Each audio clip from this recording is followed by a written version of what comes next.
Mon café, je le prends dès le matin, au réveil. C'est mon premier geste. Et puis ensuite, il est le premier d'une longue série parce que j'en prends au moins, 10, 15, peut-être 20 par jour. Non, c'est beaucoup trop. Mais le café, c'est un breuvage magnifique. Un retraité hyperactif qui a toujours travaillé dans l'univers des médias, qui compte bien continuer à s'en préoccuper et à s'y amuser.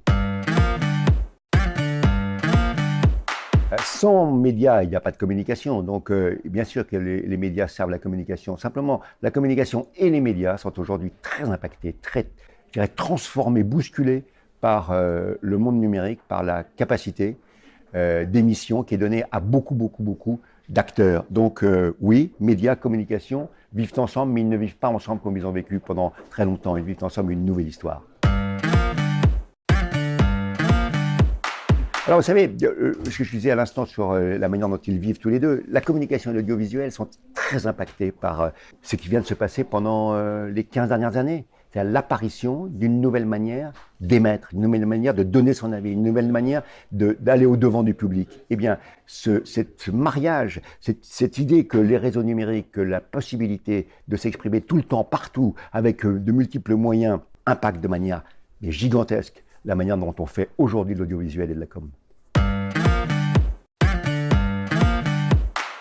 Les fake news, c'est l'expression absolue du mal lié à ce grand bien qui a été le monde numérique, qui donne à tous la possibilité de s'exprimer. A contrario, ça donne aussi la possibilité de dire n'importe quoi. Entre les deux, il y a aussi de multiples façons d'utiliser, bien ou moins bien, ces grandes possibilités offertes par le réseau numérique. Donc, il y a bien sûr les fake news, parce que ça, c'est quelque chose que l'on touche du doigt. On voit que c'est pas bien, que c'est faux, que c'est horrible. Mais il y a derrière aussi toute cette capacité offerte de manipulation moins visible, moins radicale, moins factualisée, mais qui est quand même un danger permanent qui pèse sur la société. Attention, les réseaux numériques, c'est une formidable liberté. Comme toutes les libertés, elle doit s'organiser. Mon prochain café, j'adorerais le prendre avec Joseph Piatla. Joseph Piatla, c'est le patron de la communication de Sanofi. Sanofi, c'est la grande maison de santé qui est bien connue. Mais Joseph est un être un peu particulier, subtil, intelligent, cultivé, raffiné. Ses raisonnements sont tellement, je dirais, intéressants pour moi que lorsque je vais prendre mon café avec lui, j'ai l'impression de sortir plus intelligent que quand je suis arrivé.